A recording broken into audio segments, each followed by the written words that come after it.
All right. Well, I am Will Driscoll, the executive director here at the Virginia Sports Hall of Fame, and also a member of the Youth Sports Health and Mental Wellness Alliance of Virginia. And I'm pleased to be joined today by Chris Panayiotou from Virginia Rush. And we're going to have a little bit of a conversation today on the topic of emotional intelligence and how it relates to sports, both from a coach's perspective and how they deal with their players. So, Chris, I really appreciate you taking the time today to join us for this quick conversation about such an important topic. Yeah, thanks, Will. So emotional intelligence, the first time I heard emotional intelligence was actually from you about a month ago. So how would you define the topic of emotional intelligence? So great question. Obviously, emotional intelligence has been around from the 60s and then became more popular in 1995 when Goleman wrote his book. But the way I would describe it is being aware and having the capacity to be in control and express your emotions and knowing how to handle interpersonal relationships without judgment and also using empathy.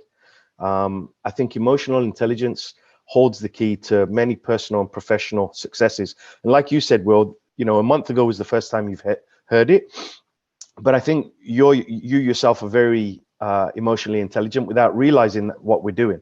And then when we hear that term and then we break it into the 5 elements of self-awareness, self-regulation, motivation, empathy, and social skills, I think it starts to make more sense, right? And people use it without even sometimes thinking about it. But if we're intentional with it, man, it becomes so powerful. You just mentioned those 5 kind of pillars of the overall umbrella of emotional intelligence, but empathy and social skills are really 2 of the topics that have taken the forefront, because as we become much more connected, we become a lot more divided, and a lot of these mental wellness and health issues have come to the forefront. So how important is the topic of empathy from a coaching standpoint when dealing with emotional intelligence? Well, you know, we were talking earlier about the World Cup, right? So imagine the guys that through these World Cup finals that have missed penalty kicks, and I'll use those for example. And I'll use my countryman Harry Kane.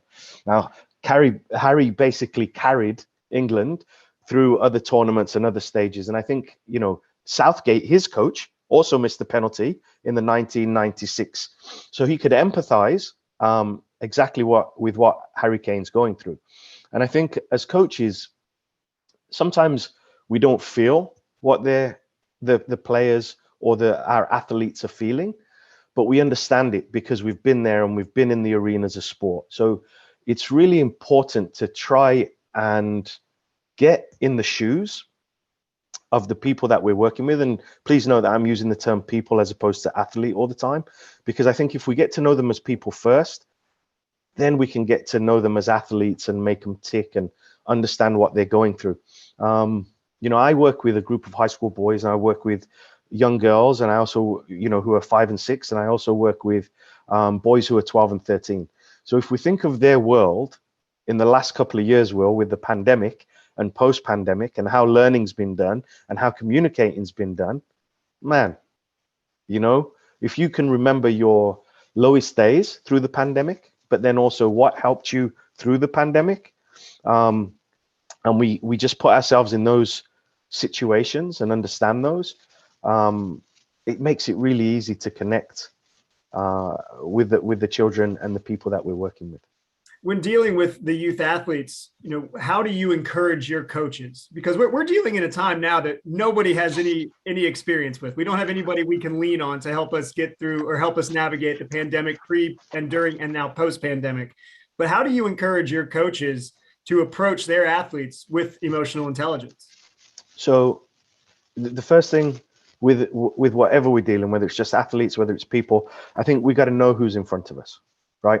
And Maya Angelou's quote was the best. They don't care how much you know until they know how much you care. So getting to know them away from the sport, away from work, just really being an active listener, right? And then meeting people where they're at. Right? So know who's in front of you, meeting people where they're at. And then I think the other important thing is, you must have heard the phrase, treat people how you want to be treated. I would change that phrase and say, treat people how they want to be treated, right?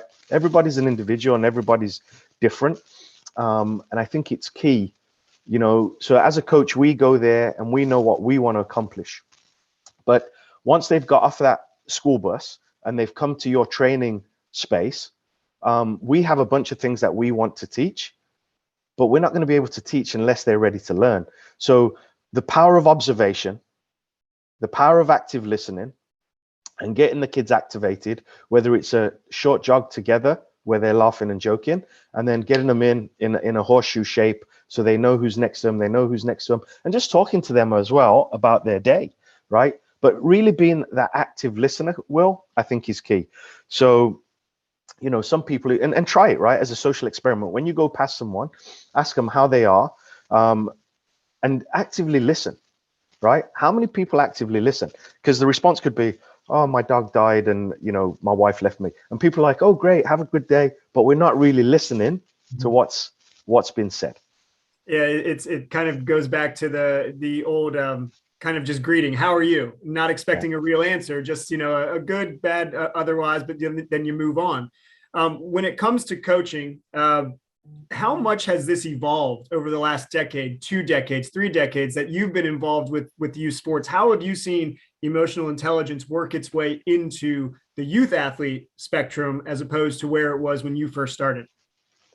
Yeah, I think the social skills aspect of it has changed. I think, the emotional intelligence is the new shiny buzzword. Like I said, though, it's been around since the 60s, and 95 became more hot.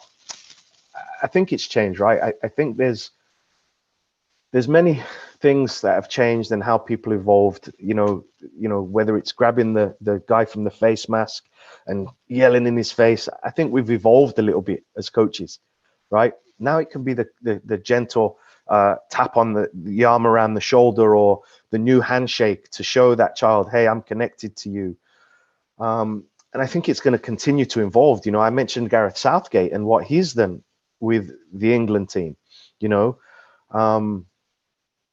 There's areas that have been unexplored and areas that need to be dived into more and more. And Brene Brown's work on empathy versus sympathy, there's so much untapped, but there's so much, we're just scraping the surface. Like it's the human brain, for example, right? So many things, so many windows, and I think there'll be bigger areas in sports psychology and psychology, and it's exciting but scary too. It's continuously evolving. It's a moving goalpost, but that's a good thing, because it means that we are getting better, one, as coaches, but two, as also purveyors and dealing with the youth athletes. You just mentioned empathy versus sympathy. In your mind, how would you describe the differences between the two?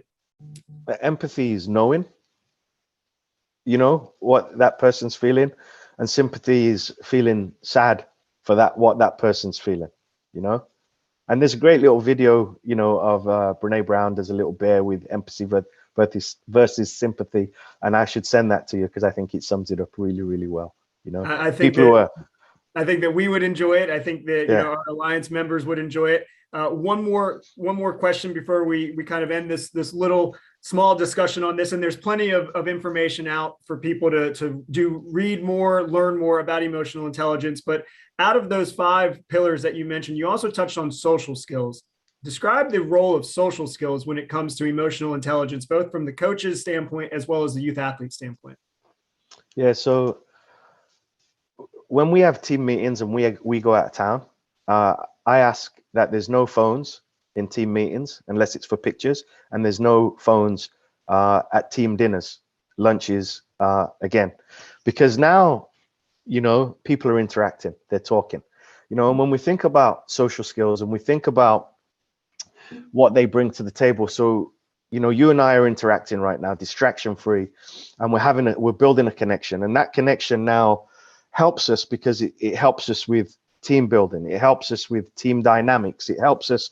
But if we're constantly just not focusing and we're focusing on the next thing as opposed to being in the present, we're dead in the water. And when you bring that into team sports and team dynamics, very, very important, right? That you run, and we saw it through the World Cup. Messi, right? That group wanted to do what they could for Messi to be able to get his prize, you know. I think when we think about coaching and we think about emotional intelligence, I think the best little pieces and nuggets I would tell coaches is praise in public, critique in private. Always strive to have victories with values and win medals with morals, right? So stick to your values, and just continue. You know, I think look at yourself, be aware of how you're behaving. So if my face is contorted with rage and I'm telling the players on the field, relax, it's not going to happen, right? And just keep tapping in, right? Think about how we're acting. Think about how people want to be treated. And I always tell people, you know, act like your favorite aunt, uncle, parent, coach is watching. I think that the biggest thing that one of the biggest buzzwords I took away from just this little short conversation we had is connection. And you just made a very good analogy there that it's like magnets. Two negative poles will not connect. So if you're showing anger and you want your players to be relaxed, that's just not going to happen. So emotional intelligence is a very key part of the mental health and wellness discussion in youth sports.